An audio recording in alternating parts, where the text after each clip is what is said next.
Welcome to the Commentary Magazine Daily Podcast. Today is Tuesday, January 27th, 2026. We have a full house today. With me, as always, executive editor. Oh, I'm John Podhoretz, the editor of Commentary. With me, as always, executive editor Abe Greenwald. Hi, Abe. Hi, John. Senior editor Seth Mandel. Hi, Seth. Hi, John. Social commentary columnist Christine Rosen. Hi, Christine. Hi, John. And Washington Free Beacon editor Eliana Johnson. Hi, Eliana. Hi, John.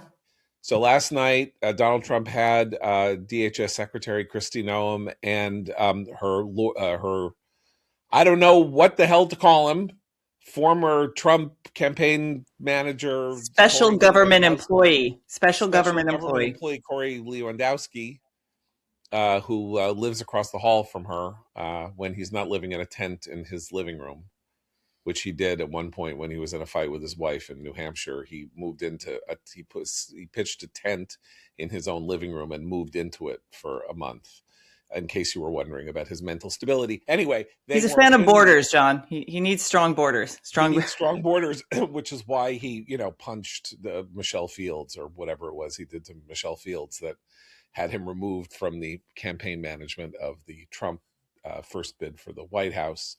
He pushed her, he grabbed her. I don't know what he did. He's a psycho is what I'm saying. Anyway, he was in the Oval Office with Kristi Noem after word was leaked that Kristi Noem was essentially being kicked upstairs. She was to go back to Washington, go into a quiet room and stay there until Minneapolis was done somehow, and that Tom Homan, the border czar, was going to sort of take over the lead role in this effort, and that Mr. Bovino of ICE, I guess, or whoever is the commander on what he's from the Border Patrol also. Okay, so he has also been cashiered, and apparently Noem and Lewandowski went to the White House to plead her case or to get instructions or whatever. But I mean, we literally yesterday on the podcast said he's got to do something. He knows he's got to do something, and he did something. Trump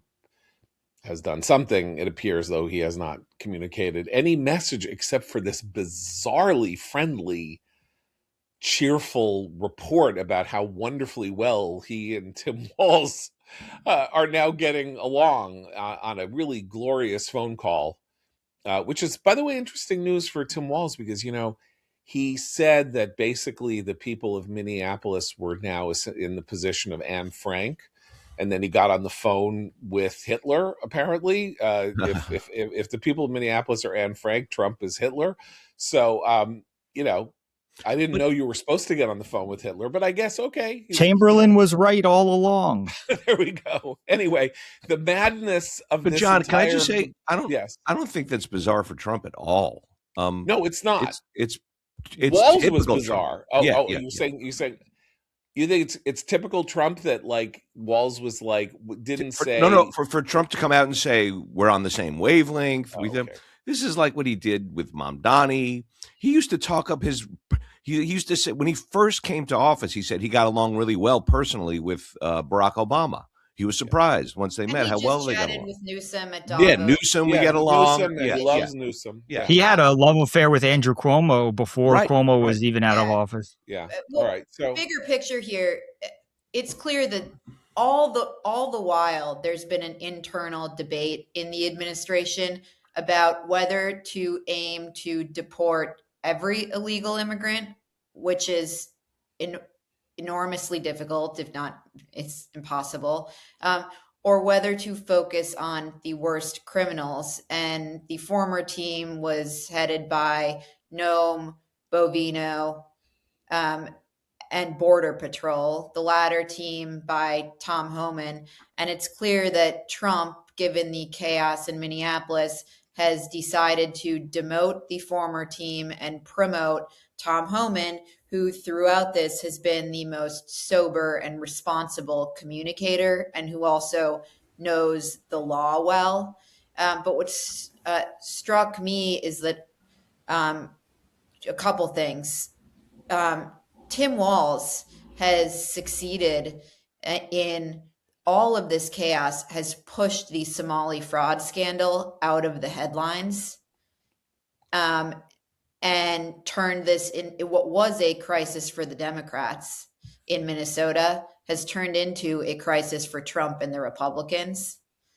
And number two, immigration was an issue that united independents and the Trump coalition. And it has become, because of this, an issue that divides the coalition. And that's a dangerous position for Trump. And I think he recognized it. And he's working to pull it back by focusing on the worst criminal elements and putting Homan on the ground there to bring it back into an issue that unites his coalition.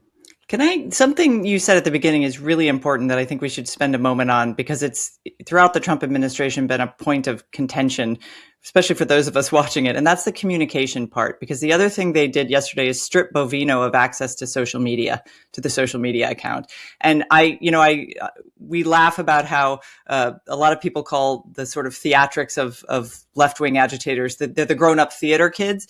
But I think Kristi Noem, Lewandowski, a lot of these guys who were on Bovino, they're the sort of grown-up version of reality TV kids. They're always on social media. They're always performing like influencers. She's had a camera following her constantly since she's gotten this position.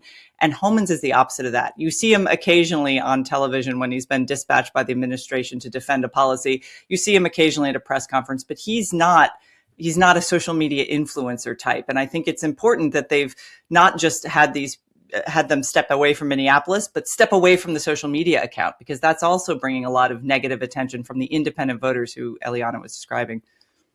It's important that Homan was chosen, because Homan is koshered a little bit with Democrats, because he really first rose to prominence in the Obama administration as the chief executive at the Border Patrol for deportation. And he was awarded a Presidential Medal of Excellence by Barack Obama for his effectiveness in the job that he had been put in. So he is not, though he was also in Trump 1, he is a career, he was sort of a career guy in this field, and with sort of like a ribbon from the Obama administration. So it's not as though he is as easily dismissed by liberals and Democrats and all of that as I think many of the people engaged in this immigration policy are, on the grounds that they are part of an ideological coalition that is entirely based on owning the libs. That's not who Homan is. I think it's a weird moment when you say, thank God Tom Homan, who is not a particularly good communicator, we should say. And it's kind of scary when he goes on television. It's like he's kind of a scary looking guy. But he sounds like an adult. He sounds like a grown-up, yeah, even if you disagree with him. I'm just saying, if you were to go and say who would be a really good person to come in and like cool the temperature down, I don't think that Tom Homan would be the first person that would come into your mind. He actually has a kind of combative mien. He's and a very, forceful mien. But okay, I'm sorry, I'm interrupting, but actually I love his persona right now for this particular problem, because he's like the high school principal, and Kristi Noem and Corey Lewandowski and Bovino, they're all the like difficult children, and he's come in and he's like, all right, here's what we're going to do. We're going to act like, I don't know. I kind of like that. No, I think that's appropriate for now. They're the Breakfast Club, and he's Principal Rudy. Exactly. Well, no, because I don't like that principle. What Democrats like Principal Rudy, I know. Well, what Democrats like about Homan, what they like about him being involved, is that you can very easily picture Homan turning that intensity on members of the Trump administration when they screw up. I think that's the key difference. Like Homan is like, he's all business, really likes deporting people. And everybody that gets in his way and distracts from deporting people, but if he sees unprofessionalism, I think the feeling among Democrats is that he's not going to let Republicans play fast and loose for that long either. That he's sort of an equal opportunity, aggressor. Also, I think the anti Noam anti-Lewandowski leaks all day yesterday from inside the DHS deep state were pretty striking. That they have been like using, the accusation is that they are essentially using slanderous means to sideline and make the lives very difficult for longtime officials who may not be with their particular program. And these people have been gathering string and keeping memos and keeping files. And now I think we are going to see days of really bad stuff coming out of nowhere about how crazy Kristi Noem is and what is going on with her and Corey Lewandowski and all kinds of stuff like that, by the end of the week will succeed in having Trump let her go. I know she has agreed to last testify. Night that Trump didn't say that their jobs were in jeopardy. That's should not be very reassuring to them. And of course, it doesn't really matter one way or the other whether the jobs are there or not, because the policy is the policy. Like, if she is fired at DHS, that's a symbolic thing, and it will mean a lot, I suppose. I mean, it means that Trump understands the optics are really terrible, and also that there's some accountability for lying and for absolutely wretched behavior. But the policy is what is at issue here, and the policy is the idea of having sort of like federal police actions in a city whose, and I think this does matter, even if I'm now like being a wimp, a city whose political leaders and a state whose political leaders don't want them there. It's not that they can't be there, but and obviously Muriel Bowser didn't want the people there in DC and all of that, but this is a war of choice going into Minneapolis to do very aggressive deportations and seizures of illegals and all of that. There are 200 cities in the United States that are the size, there are 100 cities that are sort of like around, could be Minneapolis. And we know, as we said yesterday, they're in Minneapolis. They surged forces into Minneapolis to make political hay out of the Somali fraud scandal which nobody's talking about anymore. Right, exactly. So, when they say, this isn't happening in places where the authorities cooperate, the local and state authorities cooperate with federal officials in Texas and other places, that's right. It isn't happening there because there is a kind of political consensus on the policy. And I understand that immigration is an executive branch function, and it is not, something that local and state officials have much power over. But you do things, the real world requires you to do things that won't backfire on you. This has backfired on the administration, and they should revisit how they do this going forward. There is an interesting thing it also forces the public to wrestle with again, and it's been a long-standing tension with immigration.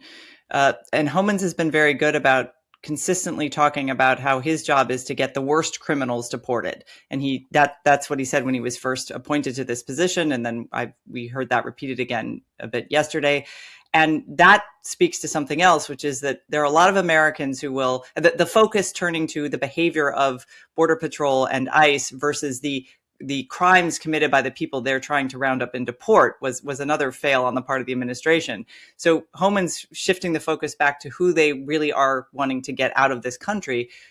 The problem is a lot of Americans are a little more forgiving of people who are technically criminals because they came into this country across the border illegally, but who haven't committed further crimes, who are sort of members of communities. And that tension in the immigration debate is the thing everybody wants to avoid, but is consistently brought to the surface here. And I think Minneapolis was an example. And the left has weaponized that discussion of, no human is illegal, and which by implication suggests we should have a fully open border. That's a debate the Republicans don't want to have either. It's a difficult debate. What are we going to do about all the law by the people who came across here? They are technically here. They committed a crime by coming here, and now they're here. So what do we do with those people? And that's a debate this country is long overdue for having in any case. Can I just point out there's something else this all points to here. And there are people who need to hear this. This shows that every time Trump goes too far and then pulls back, it's not necessarily some example of brilliant 3D chess where he wound up where he wanted to be the hard way. He didn't want American citizens to be killed in order to get to where he is now. It's just it's kind of a silly point, but it's not, because I mean that this is a case where you cannot conceivably argue it, and every other time he does, there is someone willing to say, "Oh, this is what he wanted all along."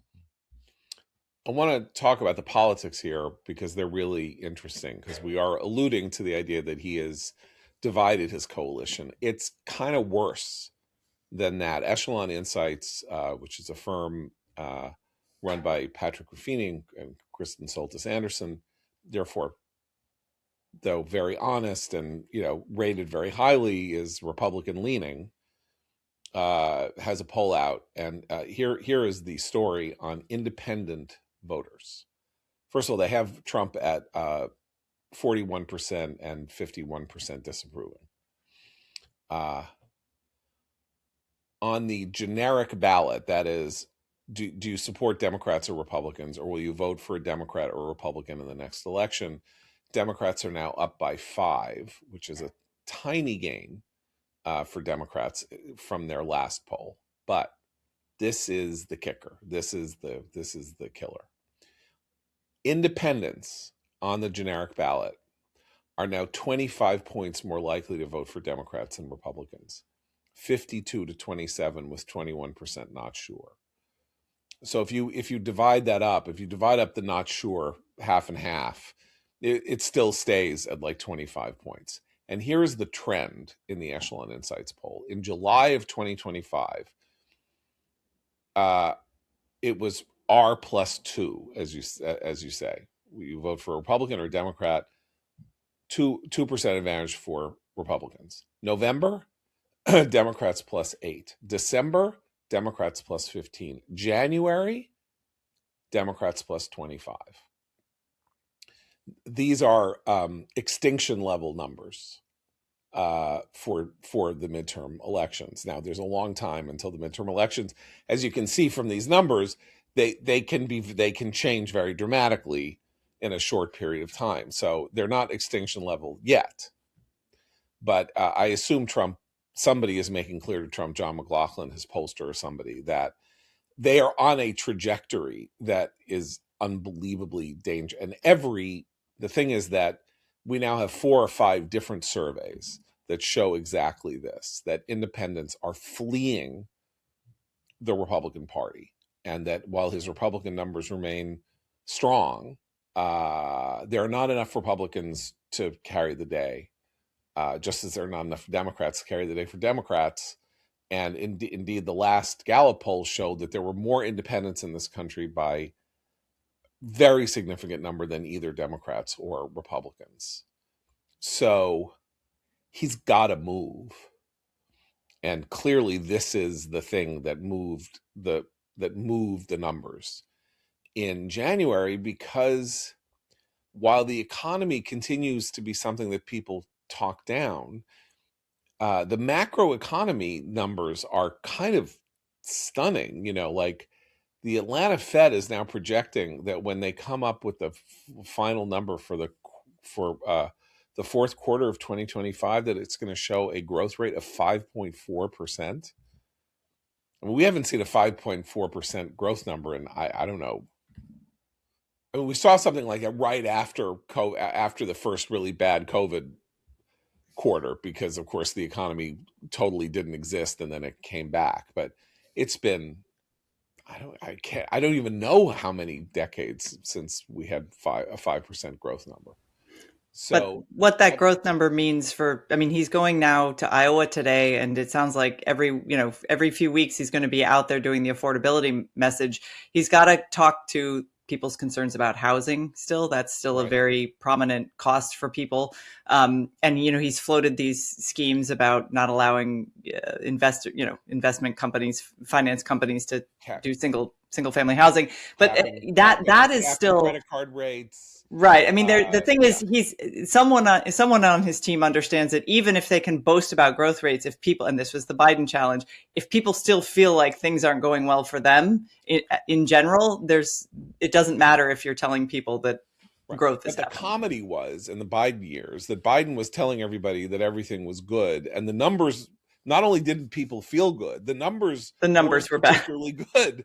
Here you have a different story. Even if they are good, it's a lagging indicator in polls. Like, it takes a while for people to actually experience that, which is a problem. And the other thing that occurred to me, and I haven't totally thought through this, but maybe you guys will help me. I can't wait for the criticism that we don't prepare enough, and I haven't fully formulated my thought. But Trump does have to pay attention to how his administration's policies are going to impact Republicans in the midterm and his coalition down the line. He very much has an eye to his legacy.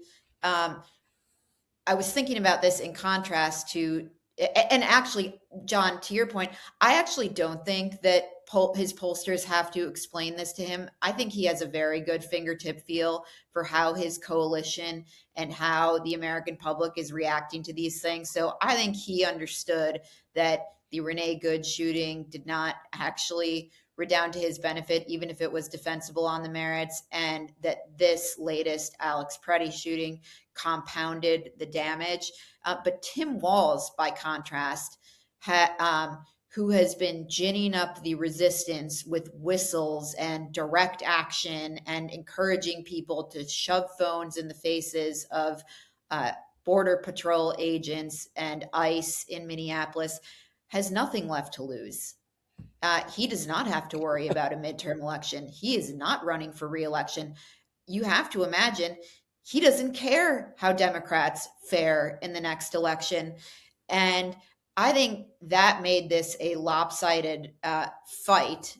He's been bedeviled by fraud scandals, and he can be as radical as he wants. He can turn Minneapolis into a war zone because he will go out a resistance hero and reap the economic benefits and become a MS Now contributor and write a book. And so I think that dynamic became very dangerous for Trump and for the administration. Can we call it SNOW from now on? There were no incentives for him to moderate. Eliana, I love the SNOW. Can we call it SNOW? Sounds like a roll. Percent, whatever it's called now. I love that. Yeah. Okay, so the Trump's incentive is Trump's lizard brain should have told him, if his lizard cunning should have told him that this was a bridge too far, but it didn't. And that's where I'm going to object to your assumption that he understands his coalition. I don't think anybody understands the 2024 Trump coalition. It was an entirely new kind of coalition for American politics, and it was a huge opportunity for him. The way at the end of 2016, he had built a different coalition that was an entirely new coalition of people who were not voters voting specifically for him. And the question was, could he deliver the goods so that those people solidified into a new kind of base, or a total shuffling of the cards? And some of that happened, like basically now the Republican Party is the party of people who do not have college degrees, whereas it was 20 years ago, it was the party of people who did have college degrees.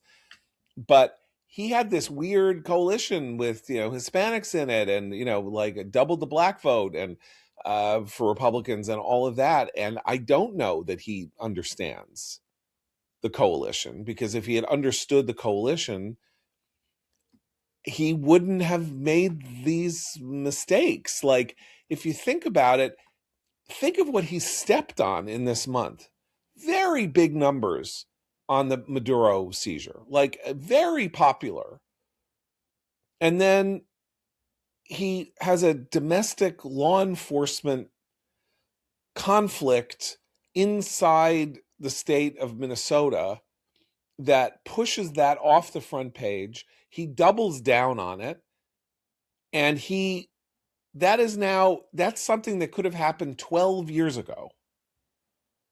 The Maduro event, right? He's basically, the war in Gaza is over. The last hostage has been recovered from Gaza. Israel is done. It has defeated Hamas in that way. Is he getting credit for it? Are we even talking? I mean, we talked about it yesterday. We'll talk about it today. Well, I mean, that's a good point, right? Because not only he's stepping on himself in a way in the Middle East, right? It's not even just fighting with walls, or it's not coming from the Department of Homeland Security doing stuff that Trump then has to answer for. In the Middle East, he's stepping on his own. It's one foot stepping on the other foot. He did all this stuff. He was obviously a huge factor in the fact that the hostage crisis is effectively over and there are no more hostages in Gaza for the first time in a decade. And what's he doing? Selling $1 billion seats on a board, on a Gaza peace board that talking about being the new United Nations and this and that. And he can't stop. He always has to be in motion. And so he has a situation in the Middle East that his policies helped bring a certain equilibrium to, but he can't handle equilibrium. He can't handle the quiet, of that. And so he keeps marching forward and covering his own successes. There's also a built-in domestic debate he could be having right now that would help Republicans in the midterm. And it's we were all afire on our text chain the other day about this amazing Pirate Wires piece by Mike Solano talking about what the state of California is doing to its economy and the attack on billionaires there, and how they're all planning to flee or take their business and their private wealth elsewhere. And that is a harbinger of 2028 for sure if Gavin Newsom runs. But it's an ideological debate that the right and the left have been having for a very long time. And the mayor of New York City has come down on one side, and we have, red state governors coming down on the other. And that's a perfect issue for him to wade in on. He can boast about what he thinks he has done for the economy, and he can bring in some Republican lawmakers to talk about what they would do to fight that idea either in their states or at the federal level. But mainly I just said that because I want to talk about this incredible piece, because it was just sort of... Oh, you're on mute, John. So Pirate Wires is a daily newsletter you can subscribe to online. I guess it's a Substack, but I'm not entirely sure. Run by this guy, Mike Solana. And it has, the daily newsletter is really funny. It's large. A lot of it's about tech, but it's kind of common sense, right libertarian. What are you crazy people in government doing? Everything you do is crazy. And they're like 3 items a day, but they do reported pieces every week. And Solana had a blockbuster that I think is on the Free Press's website today. So if you are a subscriber to the Free Press, you can read it. And what he did was, there is a wealth tax being proposed in the state of California, as well as a whole raft of regulations in an effort to find new sources of income for the state government. And he called 21 billionaires in California, including ones that are aligned with the Democratic Party, to say, what are you going to do if this happens? And 20 out of the 21 said, oh, I'm gone. I'm going to have to leave. Like, some are already preparing to leave. Plans. Excuse me? They're making plans. Right. I got to leave. And so that is whatever income that you get at a state level from a single billionaire that goes into the tax coffers, which is to say, wildly disproportionate amounts of money, tens of millions of dollars you lose per billionaire. while you are taxing them at a higher rate, they have mobility. Mobility is relatively easy for them. So they are not going to, they're not just going to sort of like pay the toll, the Gavin Newsom Democratic toll, when they're getting nothing back from the state. They don't need to be in the state. The state is arguably hampering their workforce. It is onerously regulatory. Like the schooling is bad for the kids of people who are employed by them, and all of that. 20 out of 21 will leave, and then if their businesses leave, so you not only get the hit to state income in the form of income taxes being removed, but economic activity in the largest state in the country. And that this is where the Democratic Party is going. Mamdani wants to impose, and Kathy Hochul, the governor of New York, want to impose wealth taxes, new wealth taxes in New York State. And you know what happens when that happens? We already saw it during COVID. Somebody like Ron DeSantis, somebody like Greg Abbott says, hey, guess what? We don't have any of those. Come here. The water's fine. We're going to help you. We're going to help you move. We're going to build new schools where where if you move into X town, we're going to make sure there's a school ready for your kids in September. His argument was nothing less than that California would cease to be the home of Silicon Valley and the major technological hub in the United States, because all of the people who have built Silicon Valley would flee, and they would not flee to a single place. People were considering Texas, Florida, Wyoming, lots of other states that wouldn't penalize businesses like this. He made a couple of other fascinating points. One was that nobody he spoke to believed that this tax, devised by academics, by the way, including Robert Rubin of the Clinton administration, nobody believed that this would be a one-time tax on billionaires. Everybody believed that it would happen again when the state needed to raise revenue, and nobody believed that it would simply be restricted to billionaires. Everybody believed that it would proceed to millionaires and 100,000aires and simply drain the wealth out of California. And, this is a fascinating 75-year story, the California wealth story. It's a 100-year story, but it's a 75-year-old story or 80-year-old story, because it really begins after the Second World War and the Cold War, creating the need for not only to sort of refill the defense coffers, but also to innovate in defense, because we were in this conflict with the Soviet Union, and the sort of aerospace defense industry really grew in California, and was the cause of the paradise that California seemed to be by the 1960s, where you went there, you got a job in 5 seconds, all up and down the coast, from the Long Beach shipping yards to Caltech to, all this, that it was like a humming machine of prosperity, interrupted by some social craziness and Hollywood lunacy and earthquakes occasionally, but was just the golden land. And then things started to go wrong when the Cold War ended, and the defense sort of there was the famous defense rebate, which really hit California very hard. Immigration started to hit California really hard at the same time. And it's never been quite the same. And as a result of some of this and demographic changes, the state also moved left politically, socially, and politically. And so you have no resistance really inside the state's political system to the sort of unlimited hunger of state government to collect revenue and spend it as it might. And then also the need, because this is the other point that he makes, California is sitting on a pension bomb the size of which nobody has ever seen. We've heard about states with pension problems. Illinois has a huge pension problem, promises made, through state governments and payoffs to people and guarantees of that sort. But California in the next 20 years is sitting on $1 trillion state pension deficit.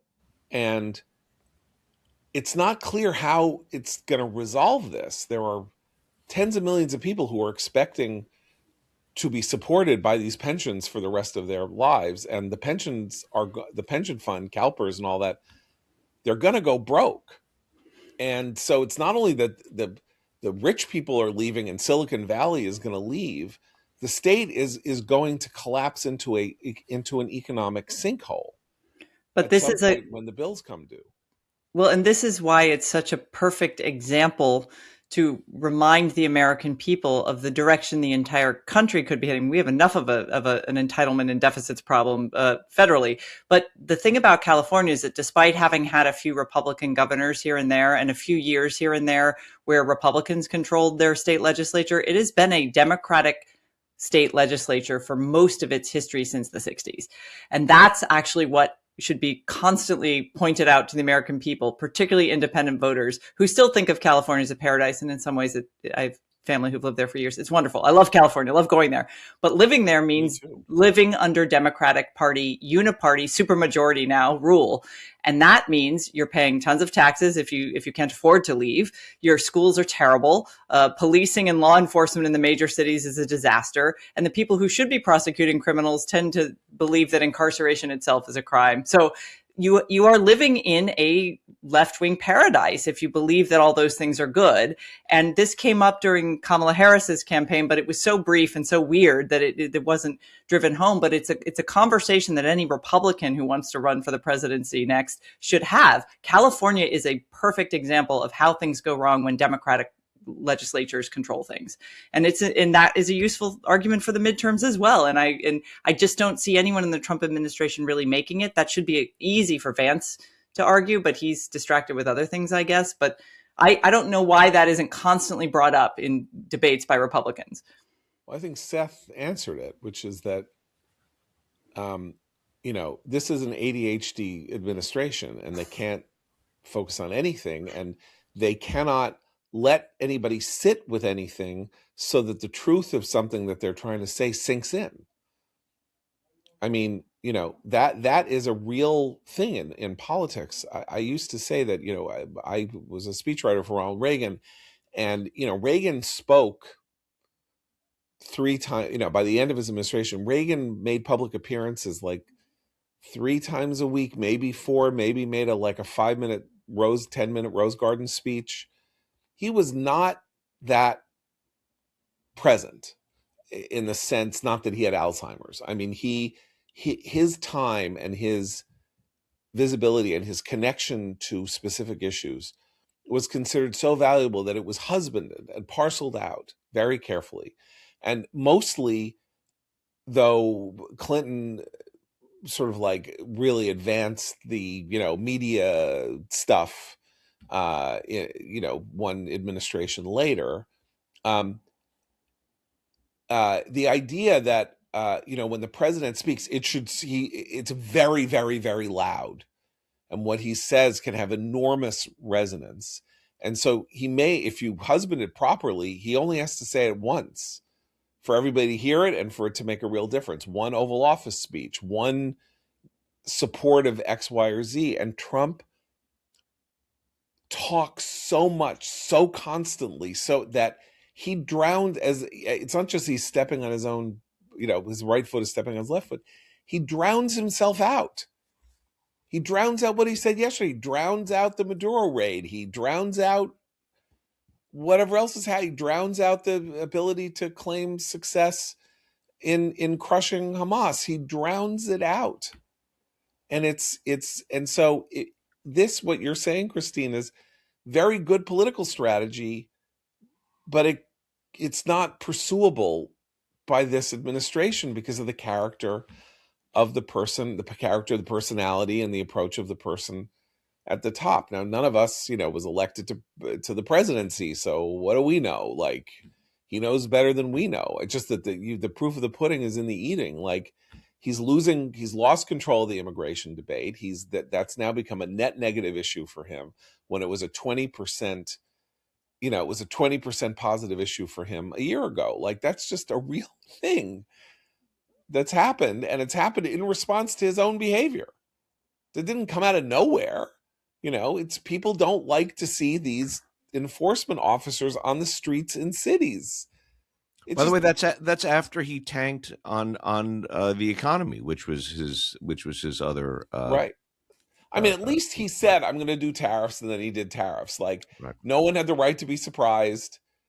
Tariffs froze things in place and have made things very uncertain, and all of that, and have led to this crazy flight into metals. Gold is now selling for $5,000 an ounce or something like that. Flight to surety because the dollar is tanking. That's why. Right, that's why everyone's going to gold. Right, I know. So and you probably can get a special deal if you buy the Trump gold bars. Even that won't help you if gold's at 5,000 an ounce. I mean, I'm just saying, like, it's a real weird moment, and he's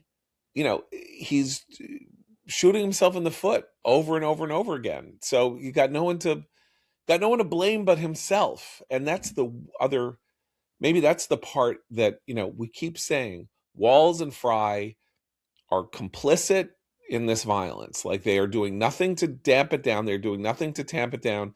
They are supporting people who are cosplaying in very dangerous circumstances. It's wildly irresponsible. But we can say it, and Trump can say it, and Kristi Noem can say it, and I don't think that message is coming across to people particularly.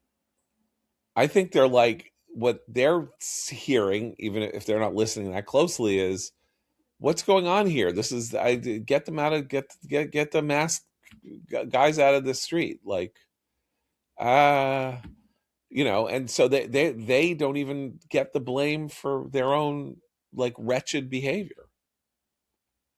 I don't know. All right, so what should we what should we talk about? We were talking about how there's the biggest story in the world, I'm sure, in terms of for historical purposes, is this giant purge going on in China, where Xi seems to be offloading everyone in his ambit or orbit who doesn't want the country on a glide path to invading Taiwan. I mean, that seems to be the big picture thing that forces within the military who are like, we're not really in a place to invade Taiwan, are being, basically forced out or being accused of being American spies or whatever, as he consolidates and reconsolidates his power with this clear end in mind that is certainly would be the most dangerous moment of the 21st century. Should it happen? Should China actually make the move on Taiwan? I mean, I don't think anything dwarfs Ukraine, dwarfs, I don't know what it dwarfs Israel and Hamas. It dwarfs everything. Like, yeah, I mean, the Times today says that the purge has left 2 people on the on the sort of in the military command, at the top of the military command, and it's Xi and the guy that he's been having carry out the purge. Right. So he's got a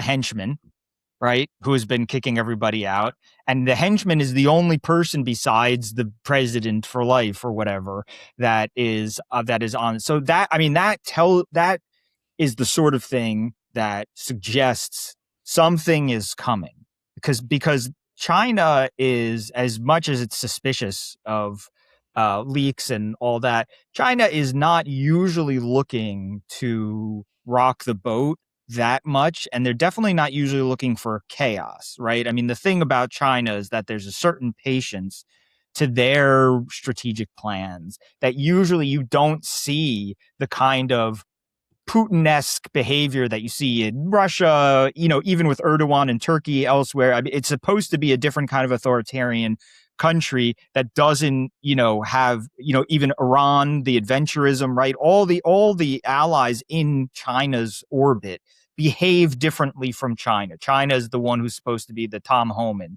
the adult in the room, right? And so this sort of crack up suggests that something one way or the other is coming, because it's very hard to understand why he would consolidate power to himself entirely and then have some sort of, breather status quo where it's an opening for any sort of opposition within the Chinese Communist Party to gather its strength and maybe start working against him. So usually it's the sort of thing that means you're ready to flip a switch next. And I think that's what has people freaked out, that it's very rare that somebody would purge everybody, take over all control himself, and then sit and watch television. Like they feel like something is coming.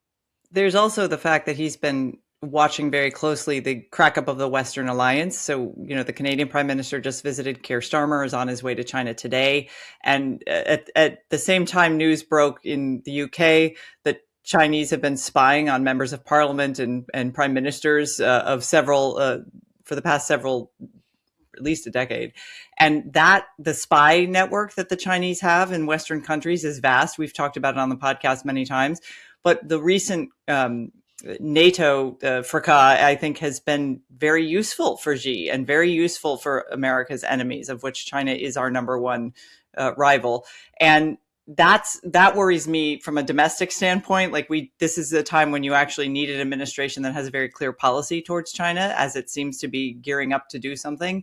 And we don't have that right now. We do not actually have a pretty strong singular message in the way that even Trump's first term, they did have a stronger message about China. Yeah, that's what scares me the most, is that I have genuinely absolutely no idea what we would do were China to make this a move on Taiwan during Trump's watch.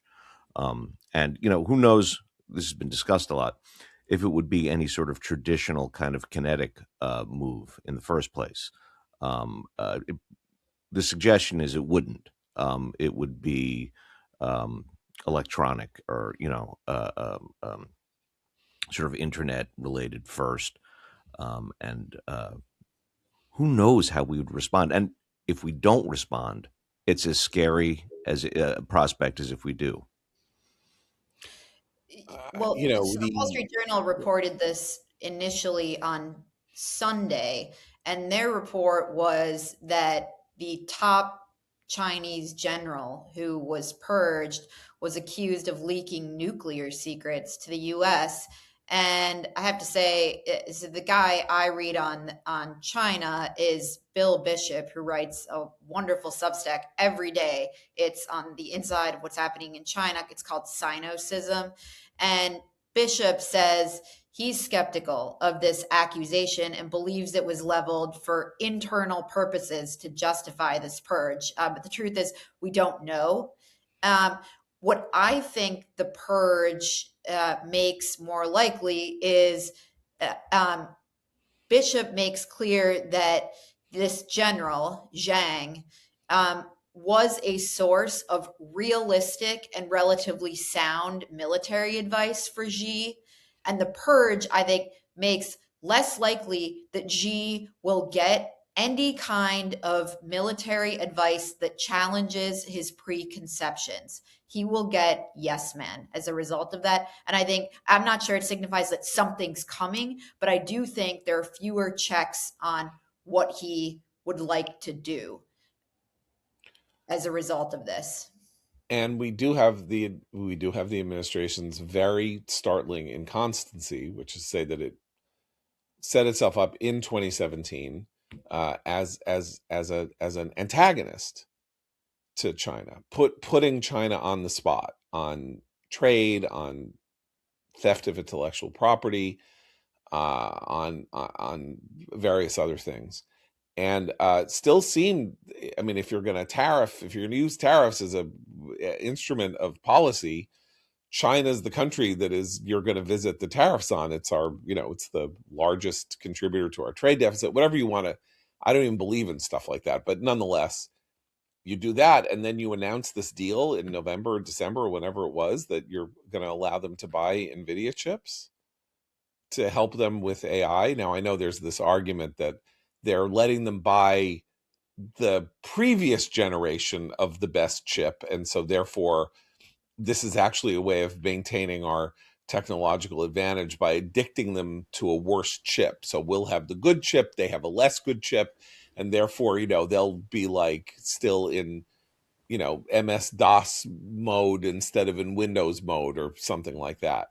But it's still, as a message, it's very, very confusing and hard to imagine what incentive the administration had to this, except that the administration makes you very suspicious if they're willing to, sell spots on the peace board, and if the president's son-in-law and his closest aides are like, while they're being close aides, are like doing major business with Qatar, which does not want us to go to war kinetically with Iran.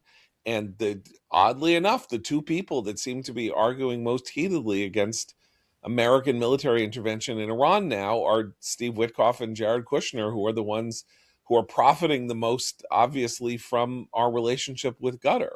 So how do we know that China isn't buying people off in the administration and getting their policy decisions made that way?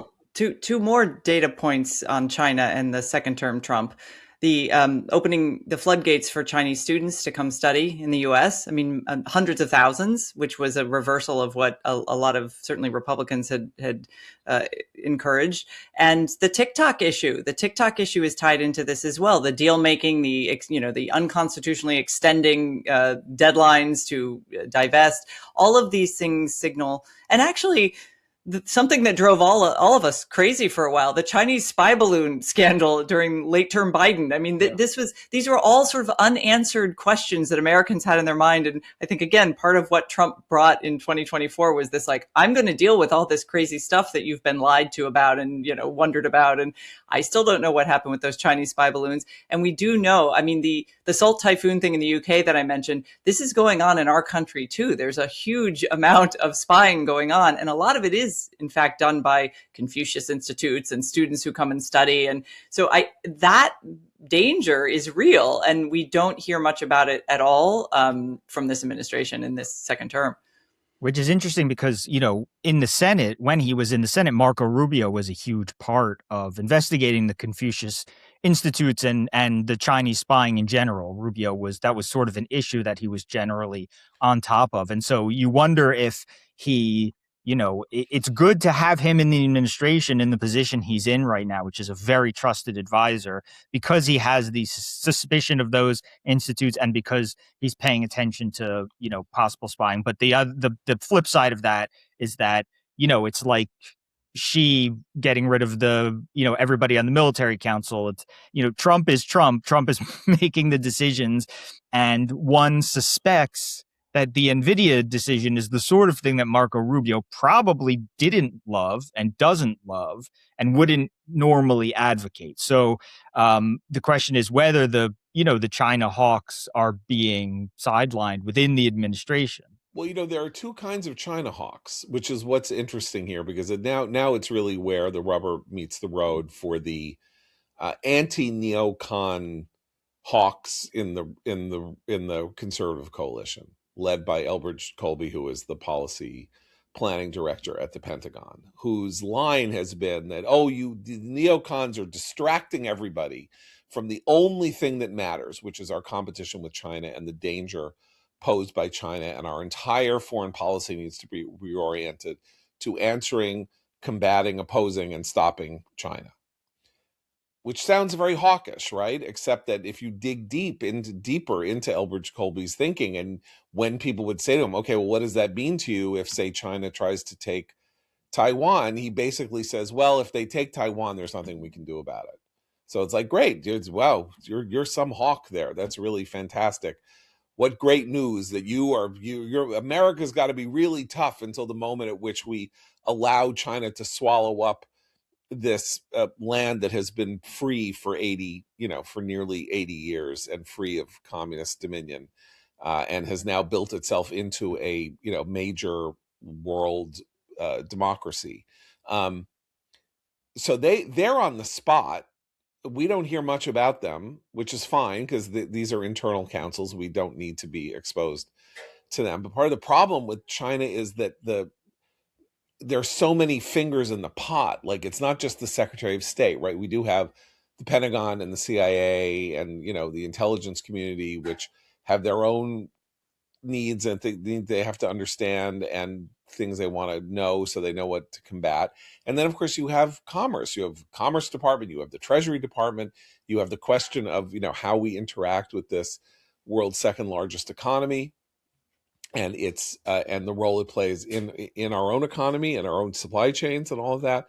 And so maybe nobody's in charge. And the hawks are, of course, not really hawks. They're isolationists who are posing as hawks and saying, you can't intervene anywhere.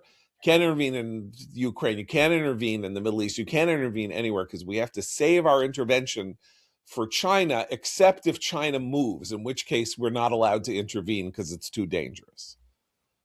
So, we don't know who's got the presidency or what his own perspective is on this.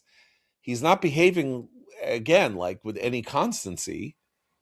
You thought he was the world's leading antagonist toward China, and then it turns out that he's not. So, more, that feeling of instability is also contributing to these bad numbers. It's not just the economy this or the immigration that or something like that. It's like, not that people think about policy, really ordinary people, but is it all just freelancing? Is it like, is there a plan? Does any of this show that there's a plan? Because I'm on this ship and there's a captain, and if he's just spinning the wheel and saying, let's go right, let's go over here, we're going backwards. This is like the ships that have the fake cap. So under Biden, it was like the ship that had the fake captain's wheel, and Biden would stand and steer the fake captain's wheel while his left-wing administration was actually steering the ship. And we didn't like that, obviously. But this is scarier, I think. And that's why he's losing the independents, because they're like, we don't really know what's going on and we don't like uncertainty. Yeah. Anybody have a recommendation? I'll have some. I'll have some later this week. I'm finishing up it's 250th anniversary history themed, because you guys were talking about Gordon Wood last week, and I was sorry not to be on that show, but I love Gordon Wood. But yeah, I have a recommendation. So I have recommended this author once before. So it's not exactly new, but I recommended a long time ago David McCloskey. As a new spy novelist. He retired from the CIA, and he's sort of become the non-anti-Western version of Le Carré in a way. He's very good. He's got a ton of inside knowledge.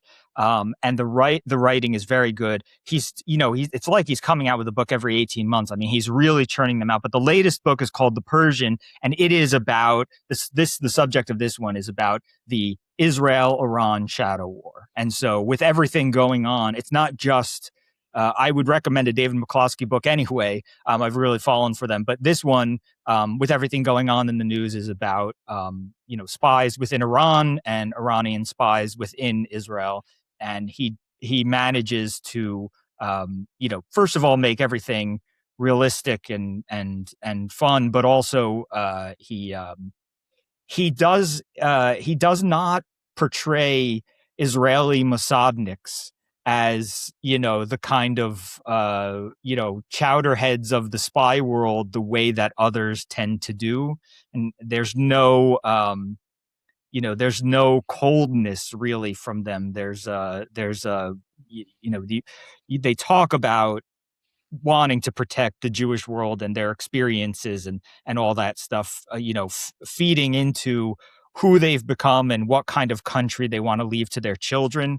And it's not like, the judicial protests or something like that. It's it's survival, and it's and it's why it's important, and family and all that stuff. So they're real, they're three-dimensional, and there's a real sense of non-hostility to them, which is, something that you don't, at the current moment, you're not going to see a lot in popular culture in general. And in fact, is since October 7th in popular culture, people have really chosen to just not show Israelis at all.